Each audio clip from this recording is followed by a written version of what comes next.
बिस्मिल्लाहिर्रहमानिर्रहीम। नाज़रीन, मैं हूं जावेद बलोच और उम्मीद है आप लोग खैरियत से होंगे। आज की जो हमारी अहम खबरें हैं, एक तो नवाज़ शरीफ की जो सियासी चालें हैं वो काफ़ी आगे बढ़ चुकी हैं और आज उन्होंने एक बड़ी मुलाकात की है मुस्लिम लीग नून के कायद मियां नवाज शरीफ ने मुस्लिम लीग काफ के कायद चौधरी शुजात से मुलाकात की है। और ये मुलाकात 20 साल बाद हुई है। सीट एडजस्टमेंट होने जा रही है और पंजाब में न सिर्फ पंजाब में बल्कि मरकज़ के लिए भी जो है वो बातचीत की गई है। इसके मुतालिक आपको अंदरूनी कहानी बताएंगे कि कितनी सीटों पे सीट एडजस्टमेंट होने जा रही है। और फिर इसके अलावा अदालती कत्ल का जो है वो मामला है। ये मामला साबिक़ वज़ीर-ए-आज़म ज़ुल्फ़िकार अली भुट्टो शहीद के मुतल्लिक है और इसका रेफ़रेंस जो है इस अदालती कत्ल का सुप्रीम कोर्ट में पेंडिंग है। इसके मुतल्लिक एक बड़ी अहम डेवलपमेंट सामने आ रही है, उसके मुतल्लिक भी आपको आगाह करेंगे। और फिर इसके साथ-साथ इलेक्शन कमीशन जो है वो सरगर्म हो चुका है और आइंदा चंद दिनों में इलेक्शन शेड्यूल अनाउंस होने वाला है, लेकिन तहरीक-ए-इंसाफ को ख़तरा लाहक है। तहरीक-ए-इंसाफ की बका को भी और तहरीक-ए-इंसाफ के निशान बल्ला को भी, कि अगर जो इंटर पार्टी इलेक्शन का रदम करारदाद होते हैं करार, तो फिर ये मामला कहाँ पे जाएगा। सबसे पहले अगर हम बात करें लाहौर की, तो लाहौर में आज मुस्लिम लीग नून के कायद नवाज शरीफ ने मुलाकात की है चौधरी शुजात हुसैन से। उनकी रिहाइशगाह पे जाके उनके साथ शहबाज शरीफ भी थे, मरीम नवाज भी थी और बाकी लोग भी थे। ये मुलाकात बड़ी अहम है नाज़रीन। एक तरफ तो आसिफ अली ज़रदारी साहब जो है वो उनका डेरा लाहौर में है, कई दिनों से वो लाहौर में है, लेकिन कोई उनकी मुलाकातें या उनकी सियासी सरगर्मियाँ जो हैं वो सामने नज़र नहीं आ रही। और दूसरी तरफ जो है वो नवाज शरीफ पे दर पे मुलाकातें कर रहे हैं, पार्लिमानी बोर्ड का इजलास हो रहा है, जो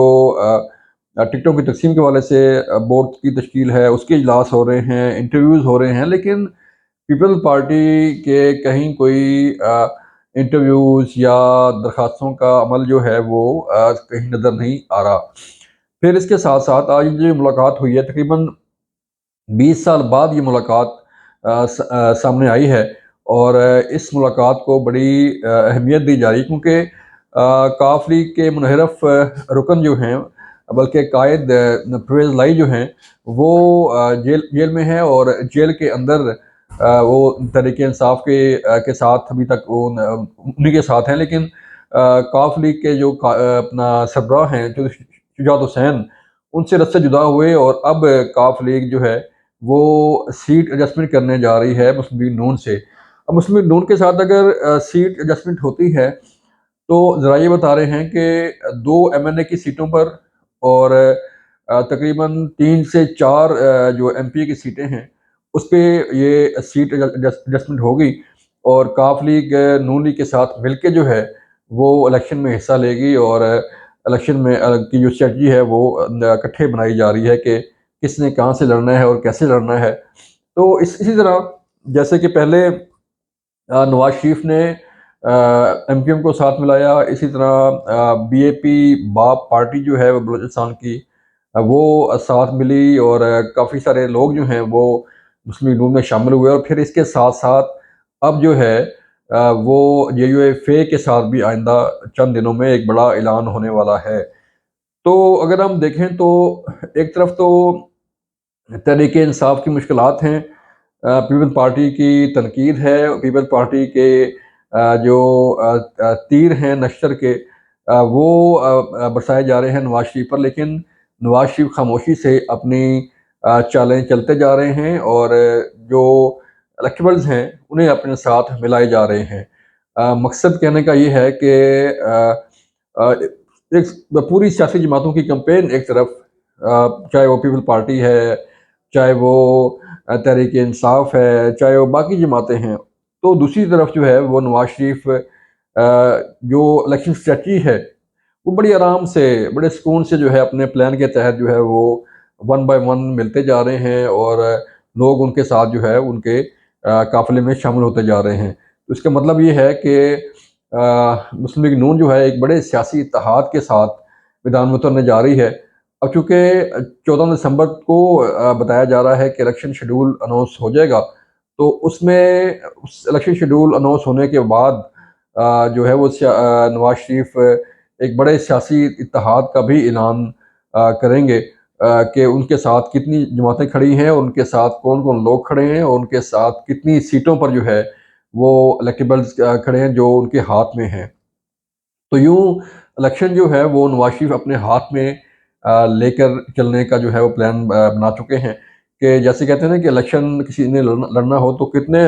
ایک ایم این اے کا امیدوار یا ایم پی اے کا امیدوار جو ہے اپنے گھر سے کتنے ووٹ لے کے نکلتا ہے، اس کی جیب میں کتنے ووٹ ہوتے ہیں، تو وہ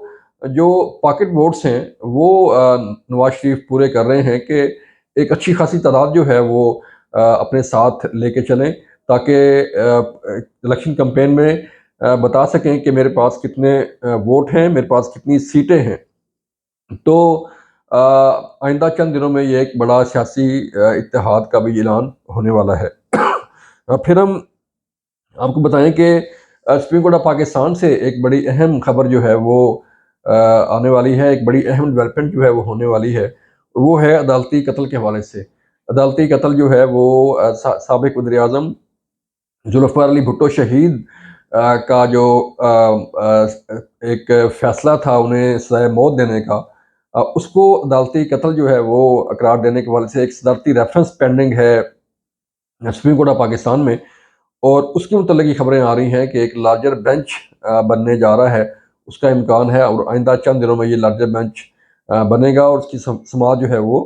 شروع ہوگی۔ تو اگر یہ سماعت شروع ہوتی ہے اور یہ لارجر بینچ اسے عدالتی قتل جو ہے وہ تصور کرتا ہے، یہ فیصلہ دیتا ہے، تو یہ ایک تاریخ ساز فیصلہ ہوگا کہ ایک سابق وزیر اعظم کو کس طرح پھانسی دی گئی اور کس طرح اسے ایک عدالتی مرڈر جو ہے وہ قرار دیا جائے گا۔ یہ ایک پاکستان کی ہسٹری میں ایک بڑا فیصلہ ہوگا جو سپریم کورٹ سے آئے گا۔ پھر ہم اگر بات کریں ناظرین، تو الیکشن کا معاملہ ہے، اور تحریک انصاف کے حالات جو ہے وہ بڑے گڑبڑ نظر آ رہے ہیں۔ ایک طرف تو تحریک انصاف کے سابق چیئرمین عمران خان صاحب کو الیکشن سے آؤٹ کر دیا گیا ہے، بلکہ وہ آؤٹ ہو گئے ہیں، کیونکہ توشہ خانہ کیس میں جو ہے وہ سزا کے بعد ایک تو پارٹی صدارت ان سے چھن چکی ہے، اور پارٹی صدارت کے ساتھ ساتھ وہ الیکشن میں بھی حصہ لینے کے قابل نہیں ہے، مطلب کہ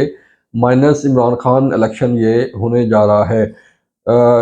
اور پھر تحریک انصاف کے متعلق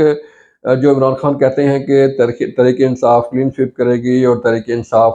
کو اتنے ووٹ ملیں گے، اور تحریک انصاف کو اتنی سیٹیں ملیں گی، تو سیٹیں آئیں گی کہاں سے؟ یہ بڑا اہم سوال ہے کہ ان کے جو کینڈیڈیٹس ہیں وہ کہاں سے آئیں گے۔